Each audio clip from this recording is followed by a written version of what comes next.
félag í eigu Jakobs Valgeirs Flosasonar sem oft kenndur við Steam fékk nýverið fyrirgreiðslu hjá Landsbankanum til að kaupa kvóta fyrir það bil 1 milljarð króna. Þetta gerðist eftir að tugmilljarða skuldir höfðu verið afskrifaðar hjá Glitni og gamla Landsbankanum vegna félaga í hans eigu. Landsbankanum finnst ekkert athugavert við að lána Jakobi Valgeir til kaupana enda séu skuldir hans og afskriftir í gamla Landsbankanum. Helgi Seljan og Jón Egill Bergþórsson hafa skoðað þessi mál. Jakob Valgeir Flosason, útgerðarmaður í Bolungarvík, komst fyrst í fréttir leið og huldufélagið Steam stuttu eftir hrun.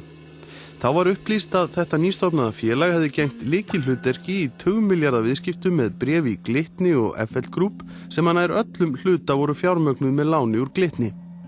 Var að ræða nýstofnað félag í eigu nokkru aðila undir forystu Jakobs Valgeirs sem fékk 20 milljarða lán til hlutabréfakaupana með veði í bréfunum sjálfum framhjá lánanefnd bankans. Með þessu var þetta litla félag þriðji stærsti skuldari Glitnis og átti orðinn stóran hlut í bankanum sjálfum og FL Group.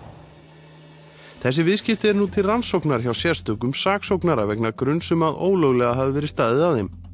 Jakob Valgeir hefur verið yfirheyrður vegna þeirra nýlega sem vitni. Vart þarf að taka fram að féð sem lánað var til viðskiptana nú tapað. Jakob Valgeir hafði þrátt fyrir að lítið bæri á honum í heimi viðskiptalífsins verið umsvifamikill í hlutabréfaviðskiptum fyrir hrun. Hann átti og áraunar enn útgerðarfélag í Bolungarvík ásamt föður sínum, en það ekki síst auður fjölskyldunar sem tengist sölunni á togaranum Guðbjörgu IS miðjan 9. áratug síðustu aldar sem gerði feðgunum kleift að veðja á íslenska hlutabréfamarkaðinn. Og það gerðu þeir feðgar og áttu fyrir hrun hluti í ýmsum félögum á markaði í gegnum nokkur félög í sinni eigu. Meðal annars í gegnum útgerðarfélag þeirra Jakob Valgeir sem tekið hafði milljarða stöðu í hlutabréfum í ýmsum fyrirtækjum fyrir hrun. Þetta fé tapaðist og meira til. Skuldir Jakobs Valgeirs EHF námu þannig 13 milljörðum króna við hrun bankana. Landsbanki Íslands var stærsti kröfuhafinn en auk þess átti Íslandsbanki lítinn hluta af kröfum í fyrirtæki. Gamli Landsbankinn ákvað þó að leyfa þeim feðgum að bjarga eignum út úr félaginu yfir í annað félag að því gefnu að þeir yfirtækju skuldir sem veð voru fyrir. Það átti þó einungis við lítinn hluta skulda við bankan. Íslandsbanki átti þó tryggari veð og því enduðu 3 milljarðar króna af skuldum inn í félaginu Guðbjarti ásamt eignum Jakobs Valgeirs EHF, verðmætum kvóta og skipi. Fyrirtækið Guðbjartur EHF annað útgerðarfélag í eigu þeirra feðga. Nöfnum félagana var síðan breytt þannig að Guðbjartur fékk nafnið Jakob Valgeir en félagið sem hafði borið það nafn og stemdi nú í þrot fékk nafnið JVAF EHF. Eftir sátu 7 milljarðar í skuldir í félaginu JVAF.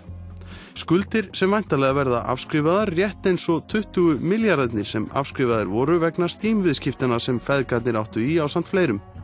Allt þetta var gert með vitund og vilja gamla Landsbankans sem taldi sig vera að verjast frekara tapi. Eigendur útgerðarfélagsins Festi í Grindavík voru ekki eins heppnir.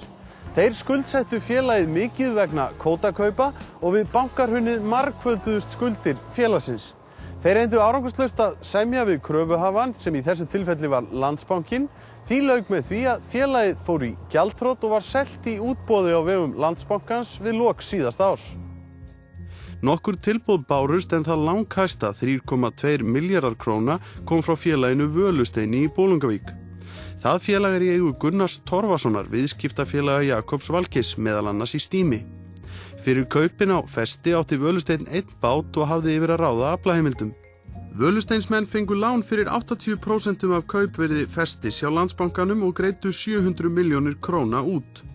Festi var og raunar enn stærsta útgerðarfélagið sem sett hefur verið í þrot og selt eftir hrun.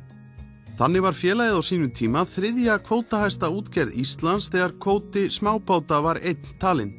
Félagið átti auk þess talsverðan kvóta í stóra kerfinu eins og það kallað, auk 6 báta.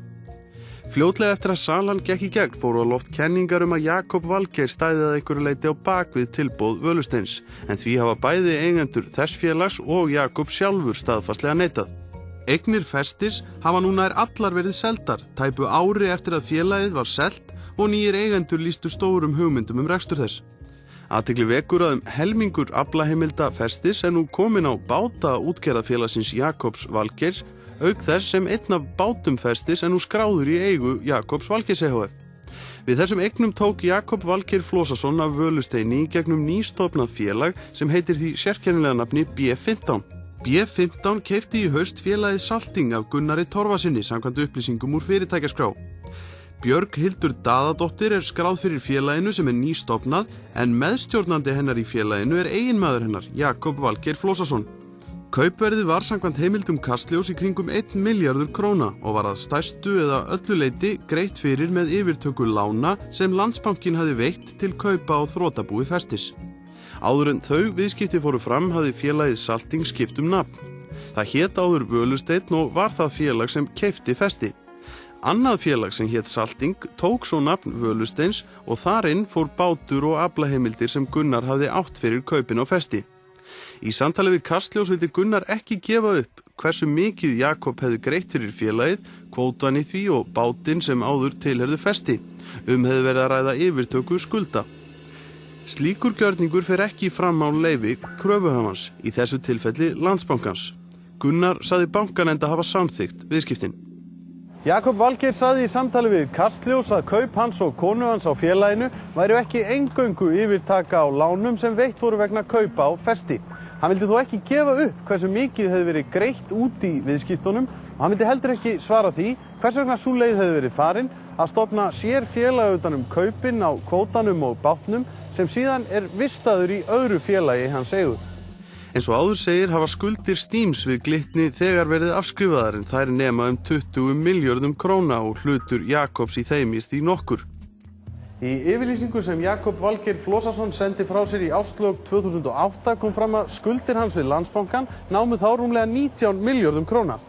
Ljóst að afskrifa þarf 7 milljarða króna vegna félagsins JVAF EHF. Einnig þarf að afskrifa 2 milljarða vegna félagsins Áls, en það félag hefur nú þegar farið í gegnum árangurslaust fjárnám. Hvað hina 10 milljarðana varðar ekki ljóst hvað verður þá, jafnvel gæti þurft að afskrifa hluta þeirra eða þá alla. Þetta virðist þó ekki hafa staðið í stjórnendum Landsbankans þegar annað félag í eigu Jakobs Valgeirs knúði dyra hjá bankanum í þeim tilgangi að yfirtaka lán vegna kaupa á miklu magni aflaheimilda úr þrotabúi annarar útgerðar. Hjá Landsbankanum fengust þær upplýsingar að bankinn hefði ekki gert athugasemdir við að félag Jakobs Valgeirs og konu hans yfirtæki lánin. Milljarðaskuldir Jakobs og afskriftir þeirra væru ekki í höndum Landsbankans heldur gamla Landsbankans.